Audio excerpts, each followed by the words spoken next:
Olá, pessoal.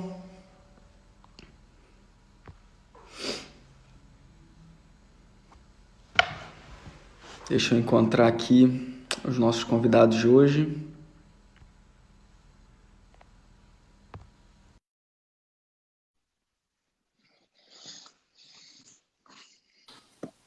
Boa noite, Renanzito.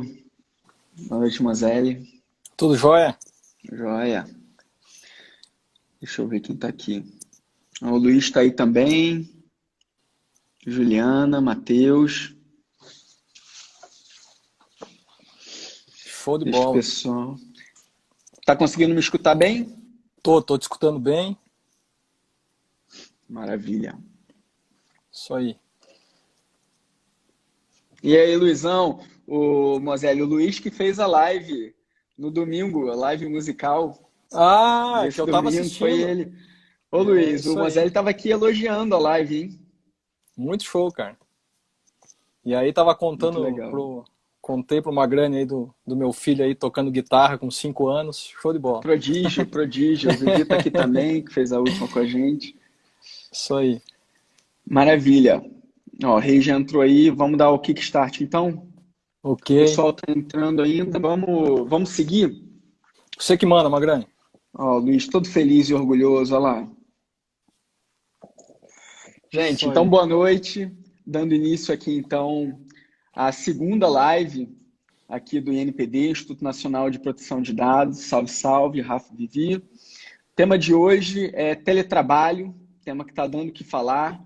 A gente hoje tem dois convidados, o Rafael Moselle e o Rafael Reis, ambos diretores também do INPD, e vão bater esse papo aqui com a gente, trazendo questões de privacidade, segurança, relação empregado e empregador.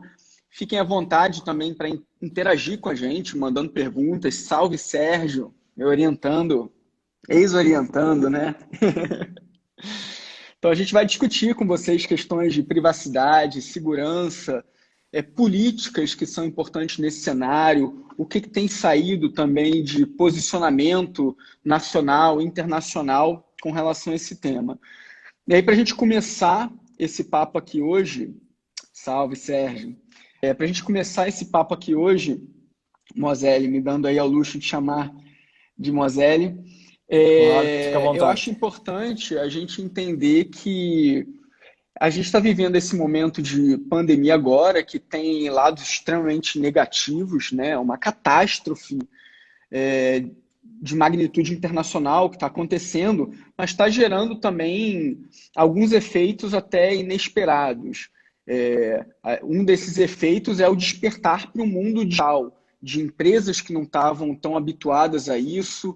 Universidades agora estão fazendo cada vez mais a migração para aulas online também, tentando, salve Atílio, tentando se adaptar também a esse período. Então, quem já lida no tema, quem já lida com o tema de direito digital há muito tempo, já vem falando da importância, né, da gente se valer dessas plataformas para buscar mais engajamento, para buscar mais capilarização, né, dos cursos, conteúdos, etc.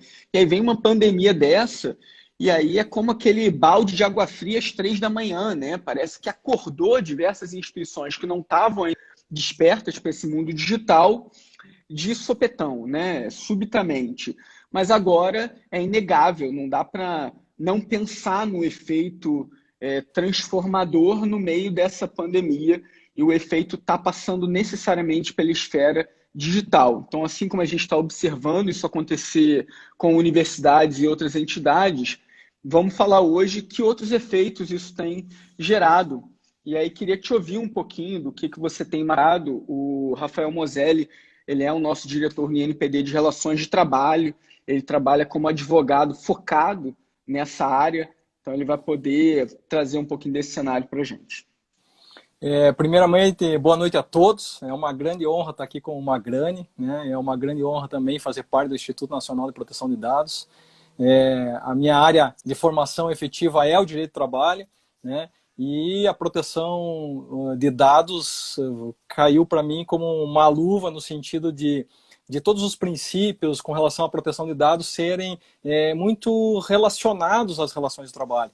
né? Os princípios da transparência, o princípio da proporcionalidade, a não discriminação, que são princípios muito fortes na proteção de dados, também há muito tempo são tratados no direito do trabalho, né?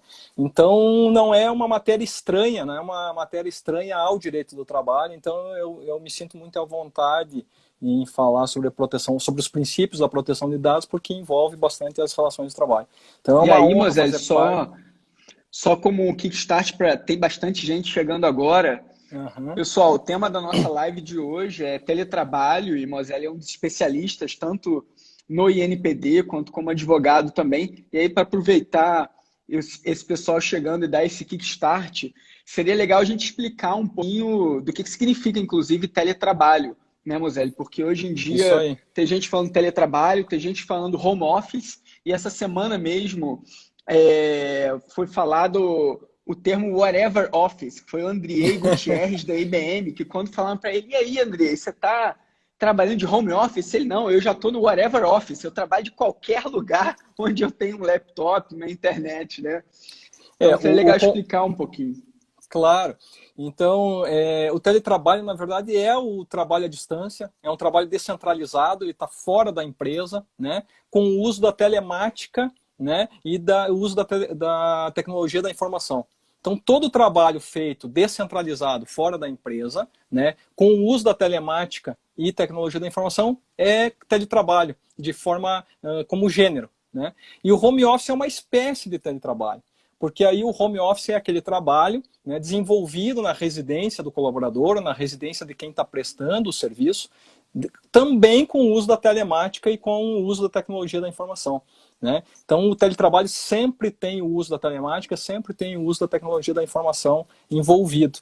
E nesse momento em que a gente vive um período de pandemia, de recolhimento social, de isolamento social, onde a gente deve ficar recolhidos nas nossas casas, a gente então usa o termo home office, porque efetivamente o que está sendo tratado, o que está sendo orientado é que as pessoas fiquem em casa, né?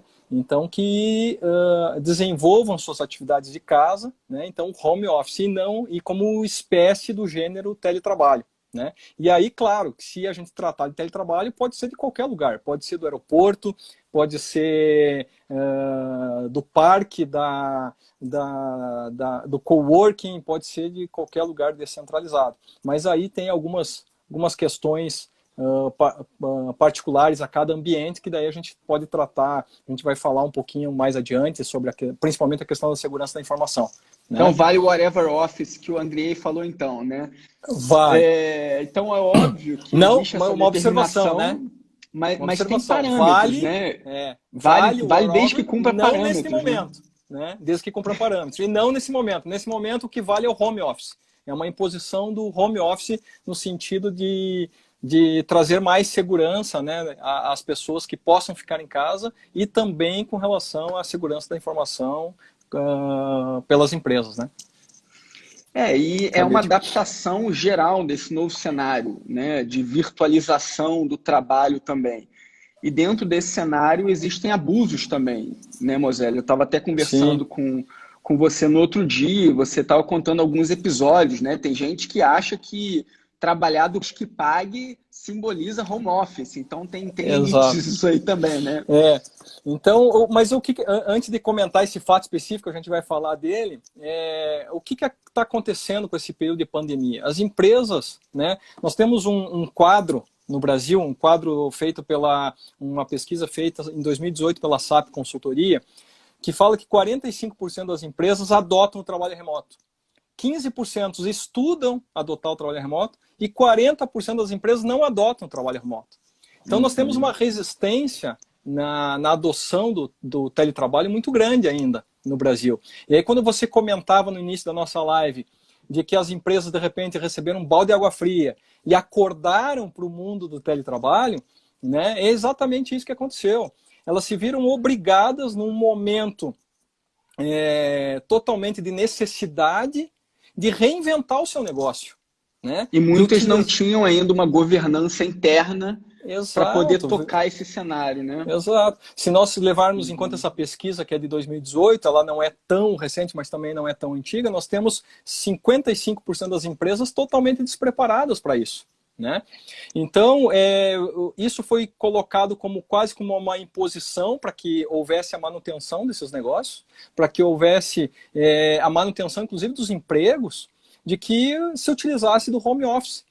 E aí as empresas se viram obrigadas muitas empresas, né, tomam um laptop, tomam um celular e vai para casa, como se isso resolvesse tanto a situação da empresa quanto a situação do empregado, né? Porque existe uma série de regras, uma série de obrigações que, ainda que flexibilizadas pelo momento que nós estamos vivendo, elas devem ser cumpridas, devem ser regradas, né? Mas aí você perguntava da questão das empresas, estão preparadas, não estão preparadas, né, para a adoção disso.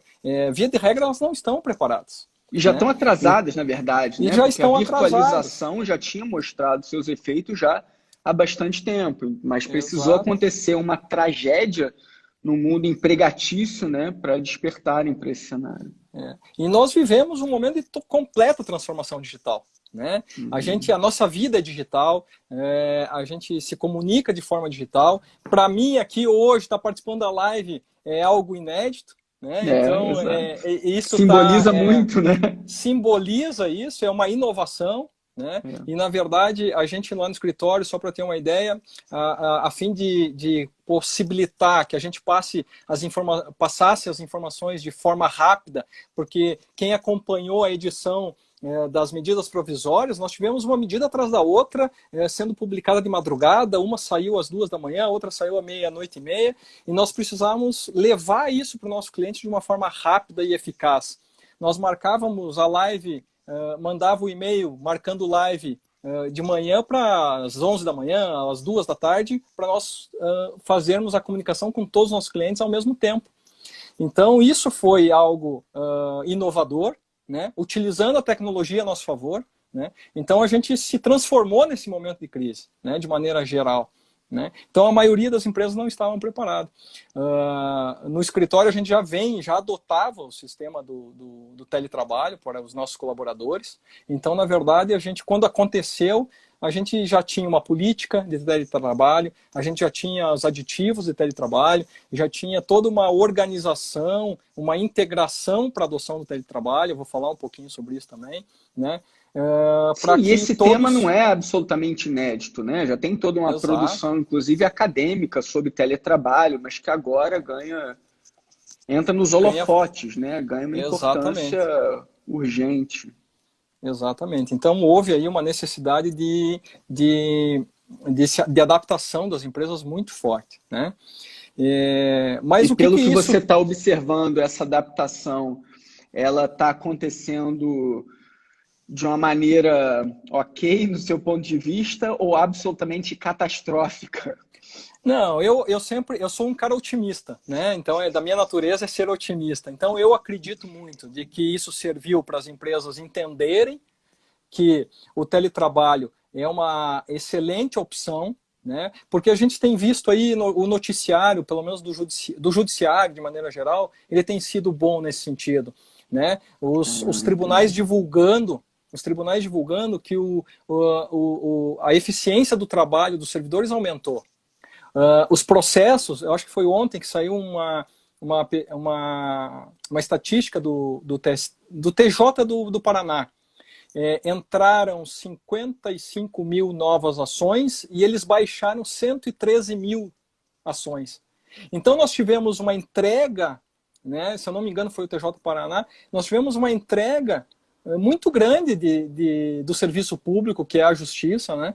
Uma efetiva entrega de prestação jurisdicional. Isso é muito bom. Se nós, passada a pandemia, adotarmos o teletrabalho para trabalhar melhor, para entregar mais em menos tempo, isso é bom, né? Tem uma pesquisa que fala que nós conseguimos produzir em 4 horas no teletrabalho que a gente levaria 8 horas na empresa. Então isso é muito bom. Para isso você precisa, né, de uma cultura de saber trabalhar também virtualmente, né? Porque tem gente que perde o foco, não consegue render tanto, né? Então isso também é um Exatamente. aprendizado, né?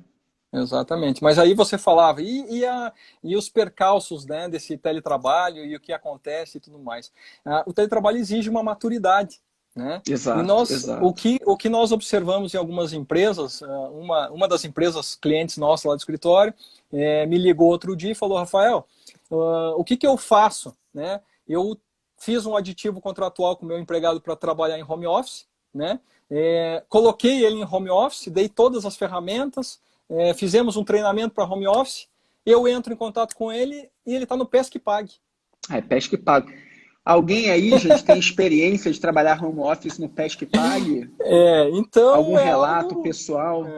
é algo inédito, né, para mim. E no momento a gente fica sem saber o que que essa pessoa entendeu o que que é o home office. Ela não entendeu, ela Exato. não entendeu o que é home office, ela não entendeu a gravidade, ela não entendeu o momento de isolamento que a gente está vivendo, né? Então acabou que aí o que que o empregador faz? O empregador tem toda a prerrogativa de aplicar advertência, de chamar ele que ele tem que prestar o serviço dele da casa dele e tudo mais, né? Mas o que que esse assunto todo de teletrabalho, home office e tudo mais tem a ver com o nosso assunto, né? Proteção de dados, né? E aí eu falei no início aqui da minha fala com relação aos princípios, que tem muita correlação e tudo mais, mas nesse momento, o teletrabalho, home office, qual é a maior preocupação das empresas? Né? Pelo menos eu ouvi muito isso. Tá? E a segurança da informação? E como é que eu faço Exato.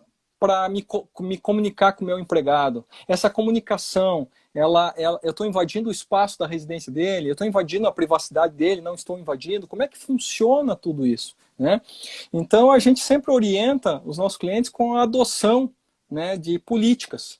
Políticas de confidencialidade, políticas de uso das redes sociais, políticas até mesmo de proteção de dados nesse momento, utilizando as ferramentas que a gente já possui com relação à não discriminação, à confidencialidade dos dados, das informações prestadas, ao sigilo da informação, né? O próprio e-mail, a utilização do e-mail profissional, não confundindo com o e-mail pessoal. Então, todas essas políticas, regrando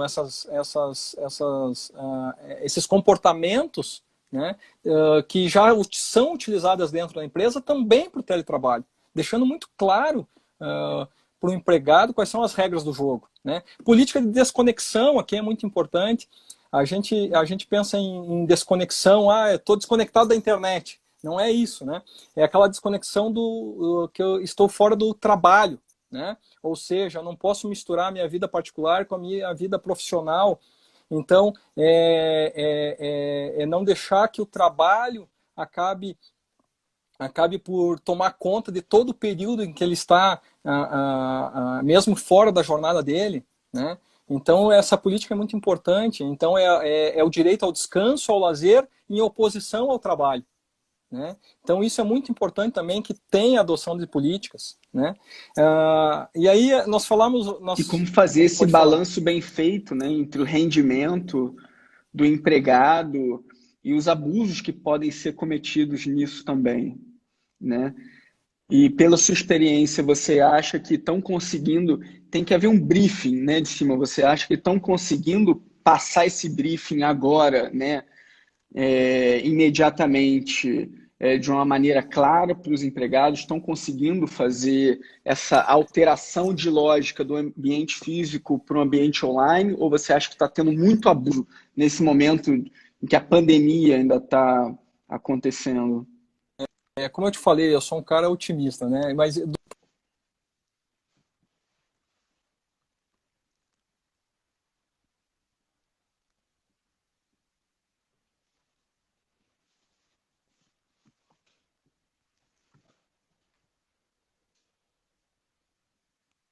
home office como opção a ser imposta pelo empregador, inclusive, né, para o enfrentamento da crise, ela flexibiliza o uso do teletrabalho em relação às regras tradicionais. Né? Porque, via de regra, o teletrabalho deve ser combinado entre empregado e empregador.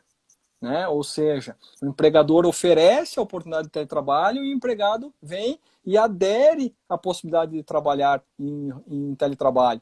E agora foi quase que uma imposição do empregador, você vai trabalhar em home office, né? Então isso é uma flexibilização já da regra, né? Mas nesse sentido também tem que haver explicações ou treinamentos, integração do empregado, para que ele também não se sinta isolado, né, fora do ambiente de trabalho. Então é importante que haja essa comunicação entre empregador e empregado para que a coisa se desenvolva de uma maneira mais natural, né? E a gente falava antes das questões das dificuldades que surgiram com relação à transformação digital. As empresas, de maneira geral, não estavam preparadas também para o grande fluxo de informações via VPN. Os VPNs das empresas não estavam preparados para isso, né? Então, houve a necessidade de investimento com relação a isso, né? Aí a ferramenta, os empregados e empregadores, vamos utilizar o Zoom como ferramenta de comunicação. Aí vem um baque, uma notícia dizendo que o Zoom não é seguro, né? Eu não vou entrar no mérito exatamente das ferramentas, porque o Rafael Reis vai tratar disso daqui a pouquinho com a gente. Eu vi que né? a Verônica até perguntou isso sobre o caso do Zoom, a gente vai falar sobre isso já. Então eu não vou entrar no caso do Zoom, porque o Rafael Reis daqui a pouquinho vai falar para a gente de uma forma detalhada, né? Mas são questões que a gente deve observar na relação empregado-empregador, né? E aí, entrando de novo na questão de proteção de dados, é muito interessante que houveram manifestações das autoridades de proteção de dados da Europa, principalmente, né? A autoridade britânica, ela se manifestou favorável ao aumento do home office, e veja que eles adotam aqui a nomenclatura home office, todas as autoridades adotaram home office e não teletrabalho, e acredito que isso foi proposital, porque há uma diferença de conceito aqui, como eu falei no início, né? E então eles incentivando a utilização do home office, e eles vão além, né? A autoridade britânica colocou assim: o aumento do uso do home office é compreensível, mas os cuidados com a segurança dos dispositivos devem permanecer.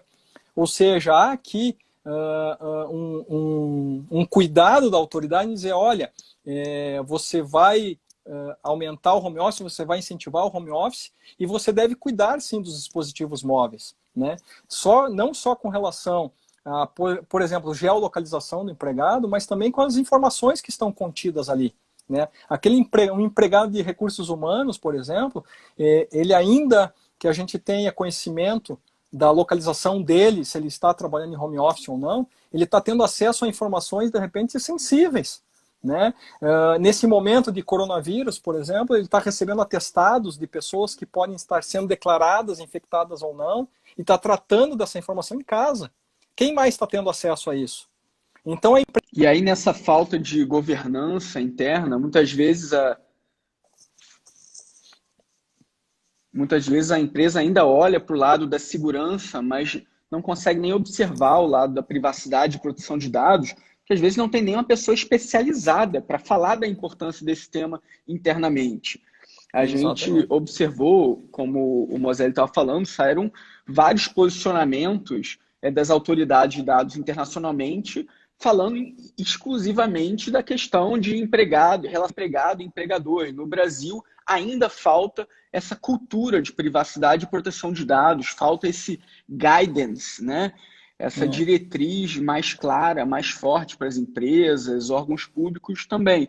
E às vezes dentro dessas entidades não tem um DPO, um Data Protection Officer, para poder criar essa cultura interna, passar o recado para os funcionários. Então, às vezes, nem o diretor tem consciência, né, da importância da privacidade e proteção de dados. Exatamente. A própria autoridade de Luxemburgo esclareceu que as organizações devem comunicar às autoridades de saúde informações sobre seus colaboradores. Olha, então, Cabral Gabi falou: eu trabalho em banco na Europa, estamos em teletrabalho aqui em Portugal. Nossos acessos são remotos. Imagina o tamanho da preocupação e cuidado com a proteção de dados. Exatamente. Então, há uma série de manifestações das autoridades europeias nesse sentido, né? De poder haver fiscalização do empregador, né, e de poder compartilhar informações de saúde do seu empregado nesse momento de pandemia. Então, permitindo isso. Só que o que é importante em tudo isso, né, Magrani, é que haja a possibilidade de anonimização desses dados ou de pseudo-anonimização desses dados. Né? A gente falava isso há pouco, né, antes de nós entrarmos ao vivo aqui, a gente falava dessa questão.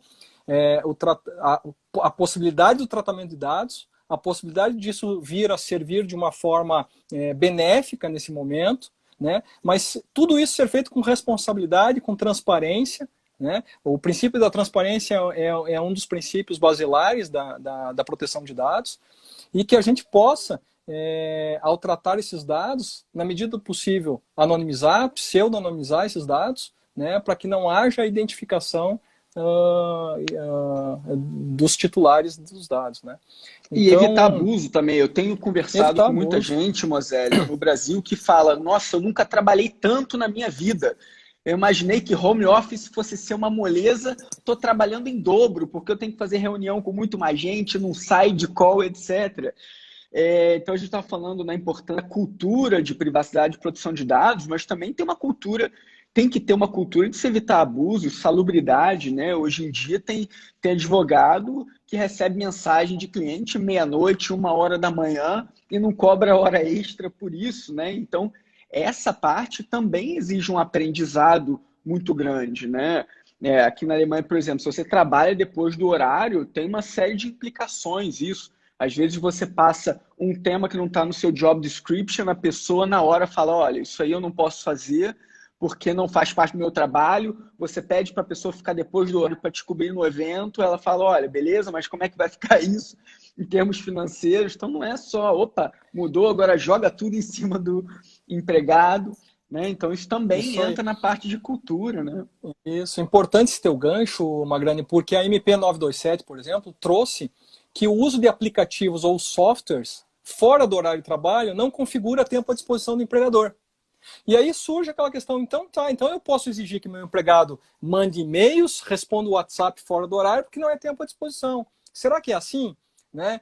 Então, se o empregado mandar um e-mail, responder uma mensagem, ou olhar o WhatsApp uma vez, ok. E se ele responder 20 e-mails, ficar trabalhando no WhatsApp fora do horário, será que o juiz do trabalho vai entender que não é tempo à disposição? Né? Eu penso que não. Que sim, que vai ser considerado tempo à disposição. Não é porque a MP trouxe essa disposição que não vai ser considerado tempo à disposição. Então a gente tem que cuidar. A Cândida colocou, isso, né? a Diana Cândida colocou, o problema aqui é medo de perder o emprego. Exato, que é um problema de vulnerabilidade, na verdade, né? Você aceita o abuso por estar numa situação de vulnerabilidade, né? Nós temos uma pergunta aqui, o WhatsApp, como é que fica, né? Feita pela Patrícia, lá, a Patrícia Moselli é minha irmã, tá? Tá assistindo lá, legal, me prestigiando. Ela trabalha lá no Rio Grande do Sul, tá? Eu estou no Paraná. Legal. Como é que fica o WhatsApp, né? O WhatsApp, com a medida provisória, em tese, o empregador poderia exigir a utilização do WhatsApp mesmo fora do horário de trabalho, né? E o que nós estamos dizendo aqui que é um ponto de interrogação. Será que é isso mesmo? Quer dizer, se eu ficar lá trabalhando no WhatsApp fora do horário de trabalho, um tempo considerável à disposição do meu empregador, isso não vai ser considerado? E eu acredito que sim, que vai ser considerado, que o juiz do trabalho vai considerar a jornada extraordinária. Né? Mais um ponto importante aqui, Magrani, com relação à jornada, é que a CLT disciplina que o teletrabalho pode ser isento do controle de jornada. O que é importante aqui as empresas saberem? Que se o teu empregado trabalha na empresa com jornada anotada, você não manda ele para casa no home office isento de jornada. Você adota formas alternativas de controle de jornada, por exemplo, login e logoff no computador, envio de e-mail no início da jornada e no final da jornada, mas efetivamente continue fazendo o controle da jornada do seu empregado. Tá? Isso vai evitar uma série de discussões lá na frente. Né? E além disso, o que a gente tem aproveitado nesse tempo de realização, de publicação de várias MPs? A gente tem feito uma série de acordos coletivos prevendo já a possibilidade de controle de jornada, né, de forma alternativa. Então a gente vem e tenta solucionar isso já num acordo coletivo para que não haja prejuízo e não tenha que discutir na justiça isso depois, né? Então, tem basicamente empregador isso. que está levando ao extremo isso, que não tinha criado ainda a cultura de home office ou teletrabalho, não confia no empregado trabalhando de casa e pede para deixar uma câmera ligada para ficar observando, vigiando o funcionário para ter certeza de que está ali na frente do computador. É, Como a time tinha a, colocado aqui, pode isso, Arnaldo? a questão da fidúcia é muito importante na relação de empregado e empregador. Você tem que ter uma relação de confiança com o teu empregado, né? Até porque a quebra da fidúcia pode gerar uma justa causa. Então, a fidúcia faz parte do contrato de trabalho, né? Então, você tem que confiar no teu empregado, o empregado confia na empresa e essa relação tem que ser uma relação saudável, né? Empregado e empregador. Né? Maravilha. Mas, Hélio, eu vou pode só falar. para finalizar, Magrani, eu queria deixar aqui uma leitura, que o título do livro é Trabalho em Ambiente Virtual, Causas, Efeitos e Conformação, né? Que é um livro, a tese de doutorado do meu sócio, do Célio Pereira Oliveira Neto. Eu falo do livro porque o livro realmente é uma leitura muito bacana, muito leve, então eu indico a leitura para quem tem alguma dúvida, alguma consideração sobre teletrabalho. Eu deixo aí a dica Ele de fez que leitura nem o do Bill livro, tá Gates, bom? conseguiu prever a pandemia também, não, né? Ele é quase. O livro é muito bom, tá bom? Legal, Agradeço o convite, maravilha. Magrani, e vamos ouvir o Valeu, nosso Mazelli. colega Eu vou lá, puxar Rafael o Reis. Rafael Valeu. Reis aqui então. Obrigadíssimo. Até já. Forte abraço. Até. Valeu. Pessoal, vou tentar puxar o Rafael Reis aqui. Obrigado pelas perguntas também. Assim, é bom que a gente vai interagindo. Deixa eu catar. Tá aqui já o Rafael.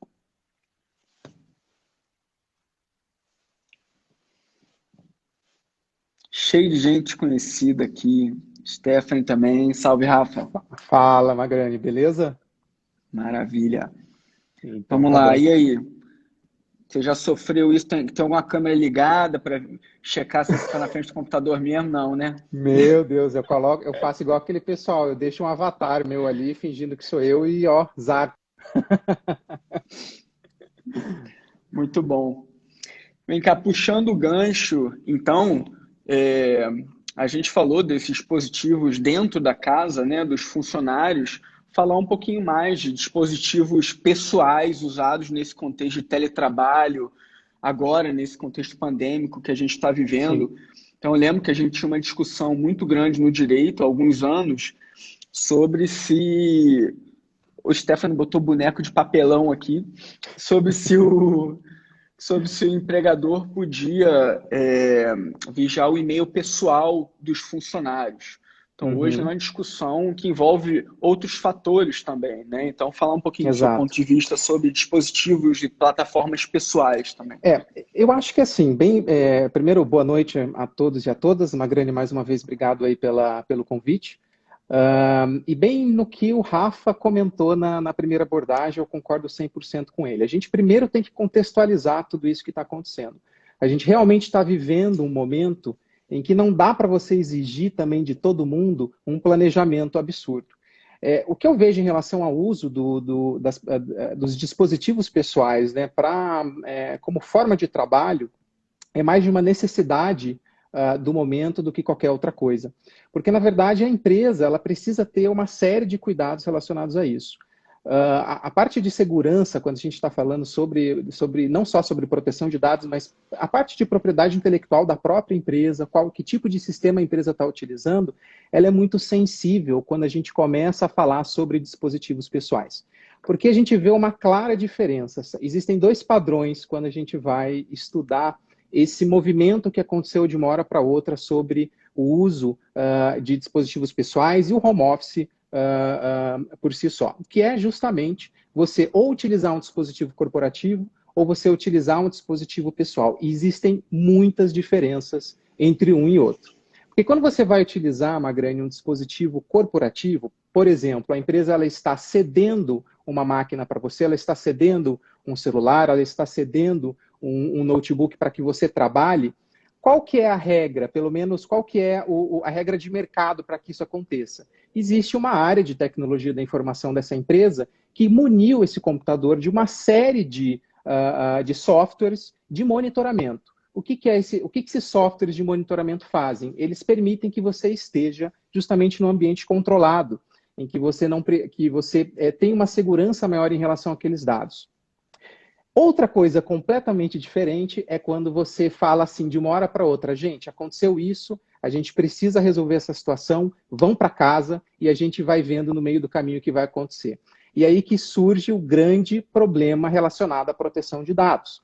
E aqui é uma questão importante, tá, Magrani? Que a gente precisa lembrar até de uma das primeiras disposições ali da Lei Geral de Proteção de Dados, do que é efetivamente, o que é que a lei efetivamente está tutelando, né? Porque a proteção de dados pessoais, no contexto particular, então eu trato dado pessoal o tempo todo. Se eu tenho um site pessoal, um blog, peço para as pessoas assinarem um mailing e não tenho atividade comercial, eu estou tratando dado pessoal. Porém, isso, claro, tem importância, mas não está no âmbito de proteção da Lei Geral de Proteção de Dados. O que ela diz? Que se existe uma atividade comercial, se existe uma prestação de serviço ou de produtos com fins comerciais, aí sim. E a partir do momento que eu tenho um computador pessoal fazendo tratamento de dados, e a gente faz tratamento de dados o tempo todo, basta receber e-mail, e um computador que a empresa não controla, aí eu tenho um problema. Porque a empresa ela não sabe se o meu sistema operacional se ele está atualizado, ela não sabe se esse meu computador ele é compartilhado com a família, e aí a gente entra em várias questões. Se usa questões, Zoom, né? Tá? Exatamente, se usa Zoom, que é até um tópico que a gente vai conversar sobre, mas justamente, até um caso interessante que um colega que eu vou respeitar a privacidade dele me perguntou ontem, de madrugada, É o do me ligou... PescPag, não, né, Rafa? Não, não é o do PescPag. Ele me ligou super preocupado porque ele estava recebendo notificações de que a conta do Instagram dele estava sendo utilizada de outro dispositivo. E olha, ele é uma pessoa jovem, super antenada com tecnologia. O que eu quero dizer com essa história? Todo mundo está sujeito a isso. Ele começou a receber essas notificações e olha, acho que estão invadindo o meu celular. E sempre quando alguém me pergunta isso, eu falo, cara, ser uma pessoa politicamente exposta, né, ou publicamente exposta, porque o custo de você invadir algum dispositivo é muito grande, muito grande. Então, nós, réis mortais, normalmente não estamos sujeitos a isso. Pode acontecer? Pode, mas é muito difícil. E a gente foi descobrir, no final das contas, que aquele era um e-mail falso do Instagram.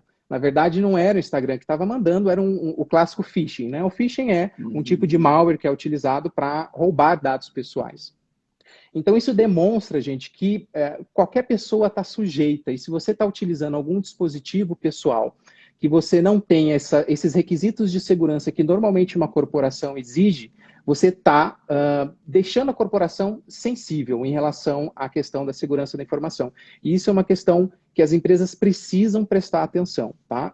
É claro que no primeiro momento... existe também, Rafa, uma questão educativa, né? Falta muito a educação dos funcionários. O Moselle estava falando antes do VPN. Tem muita empresa que até trabalha com tecnologia de VPN, mas não faz esse primeiro dever de casa de explicar o que é um VPN, por que é importante usar VPN para segurança das informações, né, dentro da empresa. Exato, e assim, avaliar se a VPN é a melhor opção, porque eventualmente pode ser que não seja, né? Para quem não sabe, o que é uma VPN? É uma rede virtual que ela liga dois pontos, dois roteadores em localidades diferentes. Então, por exemplo, se eu preciso acessar um servidor da minha empresa, eu utilizo essa rede virtual para que eu conecte como se eu estivesse lá dentro.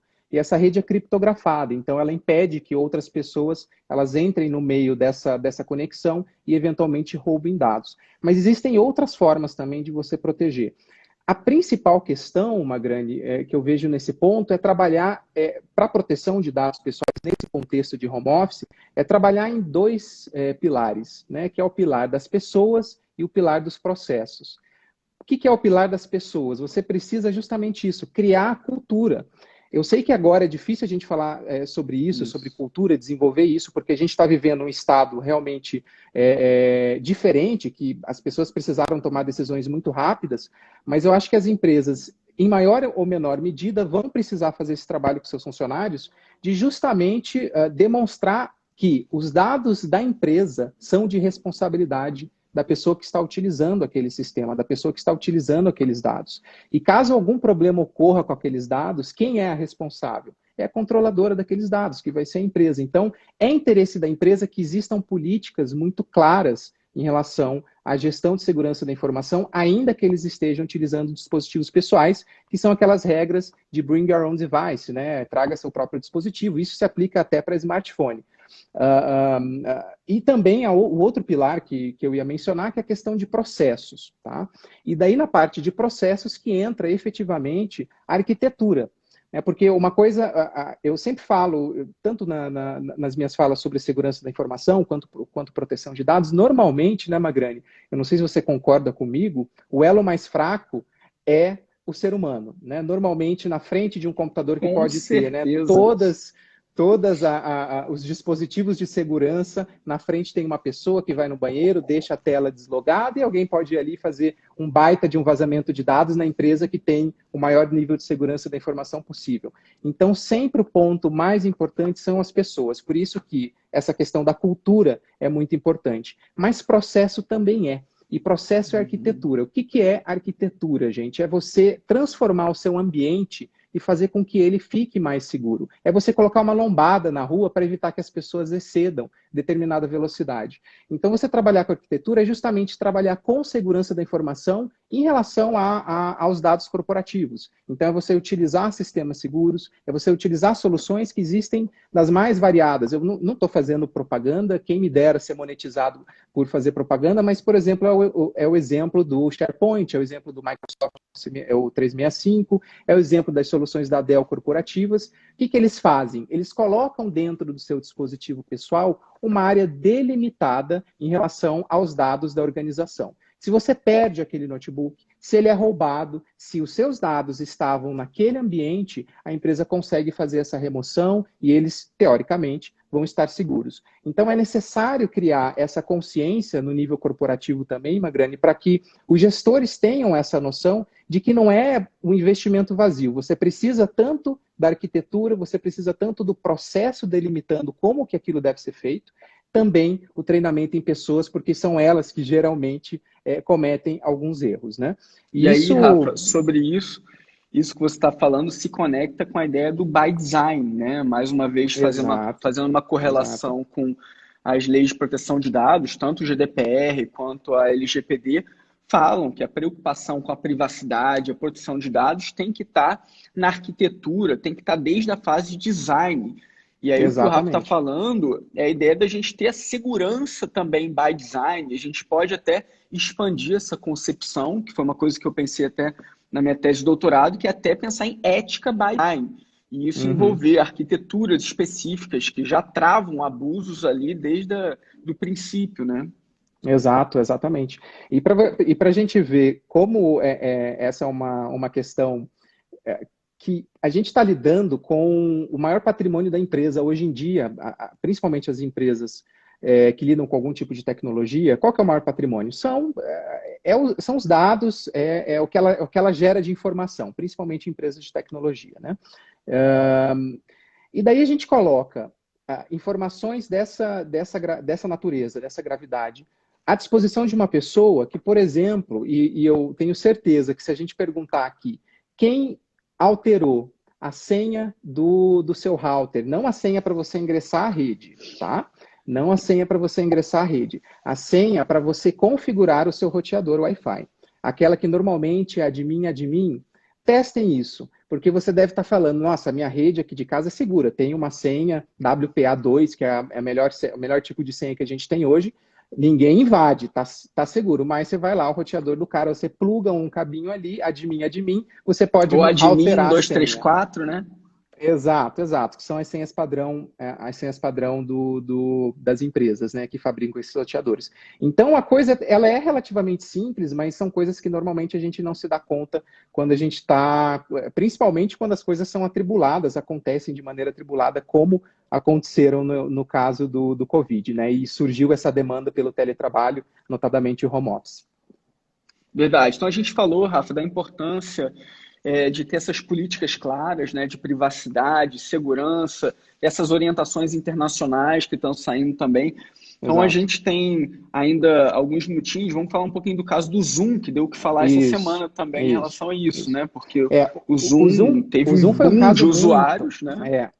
o Zoom foi um caso muito interessante, porque ele expôs justamente isso, que um crescimento muito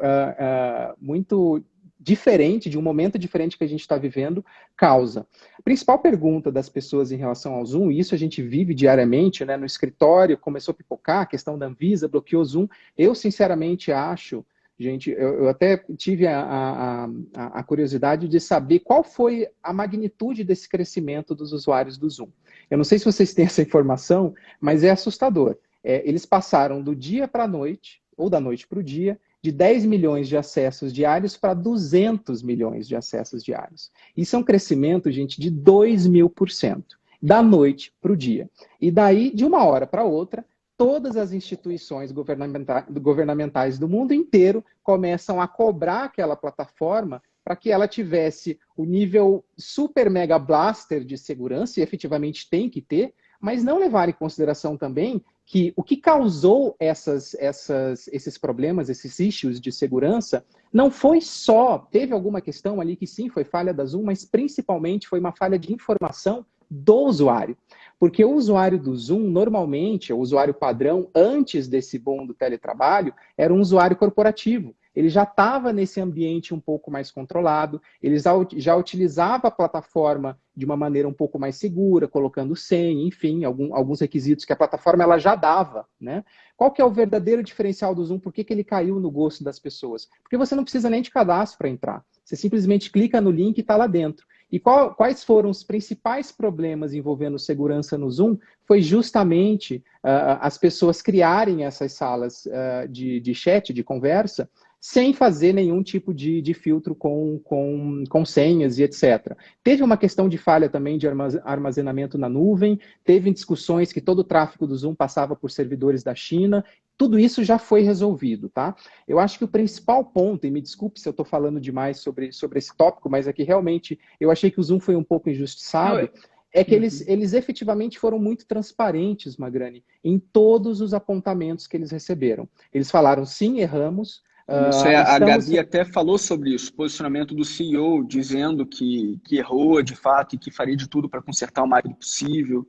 Exatamente, exatamente. Eles lançaram uma série de cartas para a comunidade, dizendo todos os passos, todas as questões que eles acharam com os problemas e o que eles estavam fazendo para solucionar. Mas o que eu queria tirar disso, a lição que eu queria tirar disso, e para as pessoas que perguntam, poxa, é seguro eu utilizar Zoom? Poxa, se você não é uma figura também pública, politicamente exposta, eu tenho as minhas ressalvas de você utilizar plataformas comerciais no âmbito do Estado. Até a gente teve uma discussão como essa no nosso grupo, né, Magrani? Poxa, eu estou utilizando uma ferramenta, o Zoom é utilizado, para quem não sabe, no Senado Federal para fazer as videoconferências.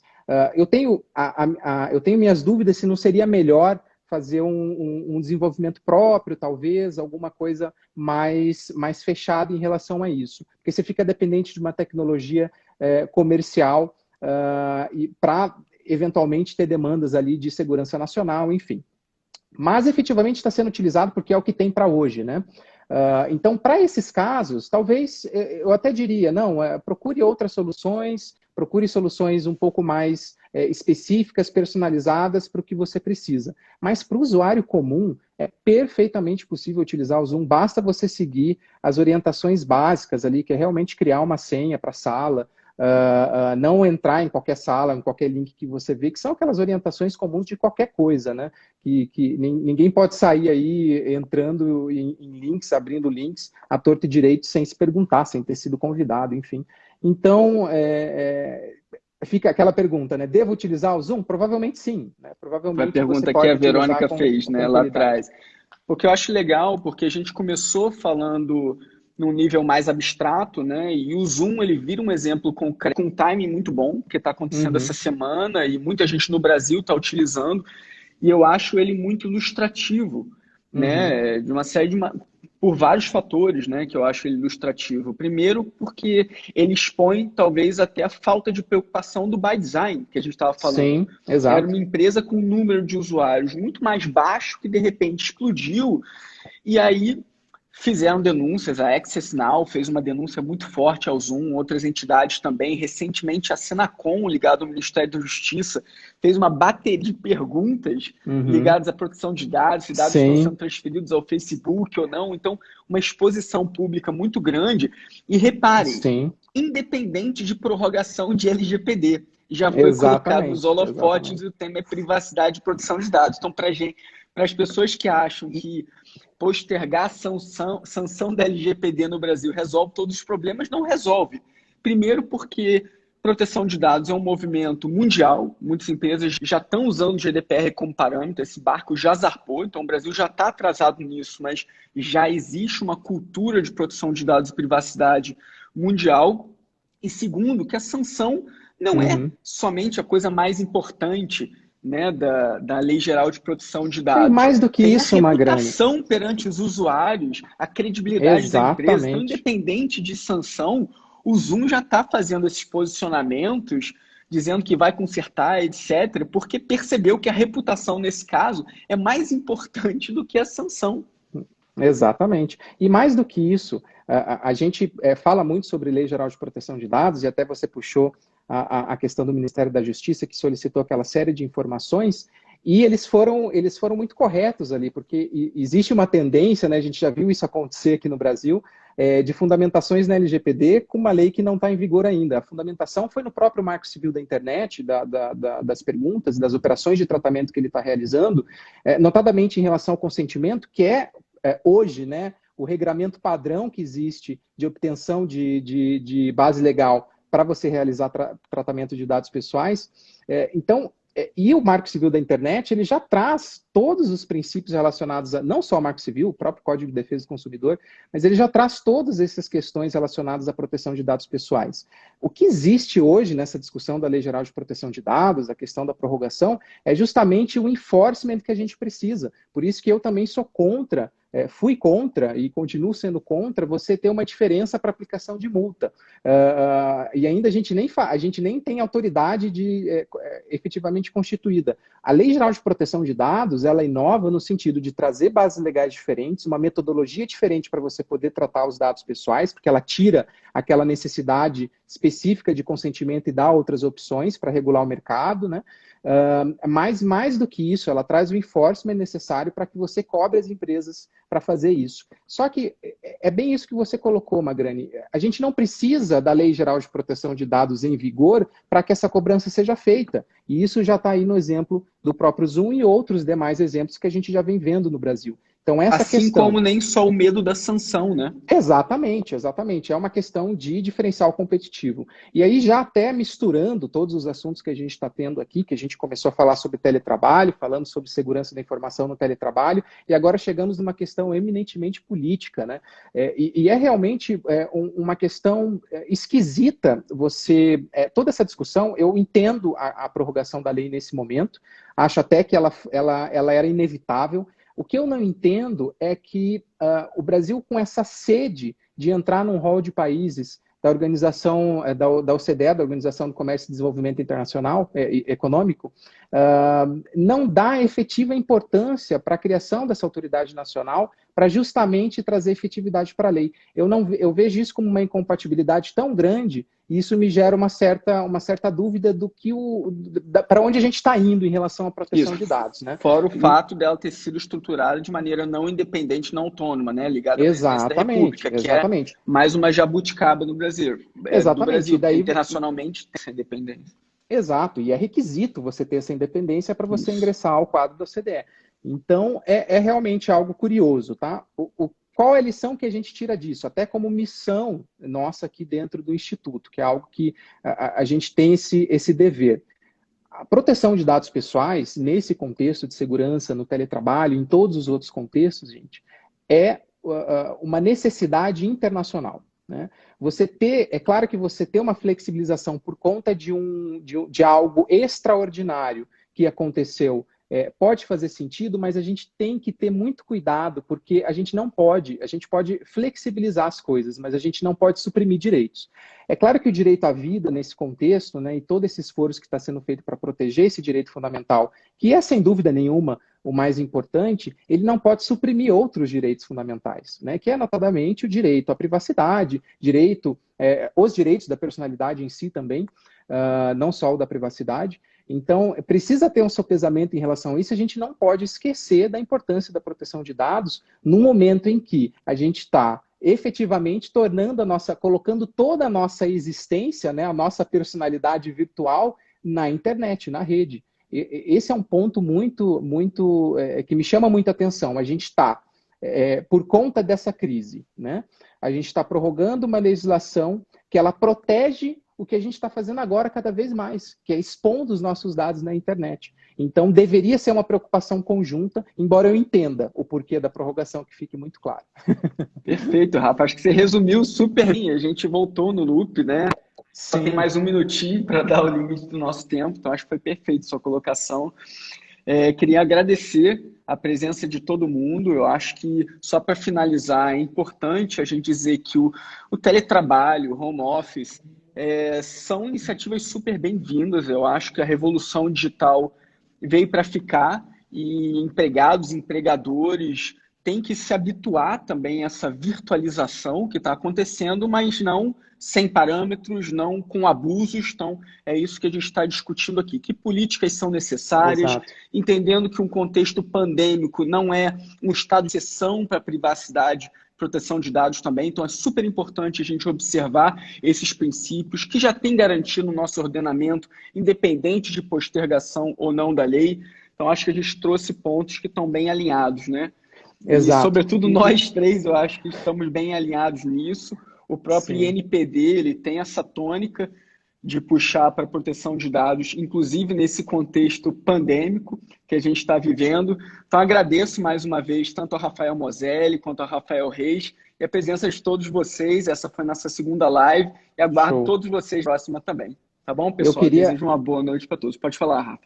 Eu queria só também deixar como última cereja do bolo que toda essa questão que envolve o home office, o Rafa comentou, né, na exposição dele, muitas vezes é uma imposição do empregador. Então, a gente tem que também ver, pessoal, que existe uma responsabilidade das empresas nessa instrução de como a coisa deve ser feita, né? Então, se você é colaborador e está nesse processo, né, está com alguma insegurança em relação à segurança da informação, está utilizando algum dispositivo pessoal, quem que você tem que procurar? É a sua empresa, o seu TI, para ele te ajudar a ter a melhor governança em relação aos dados aí que estão sendo tratados. Perfeito. Bom demais, valeu, pessoal. Gente. Até a próxima, então. Boa noite para todos. Abraço, obrigado, gente. Tchau, até tchau, mais. pessoal. Tchau, até mais.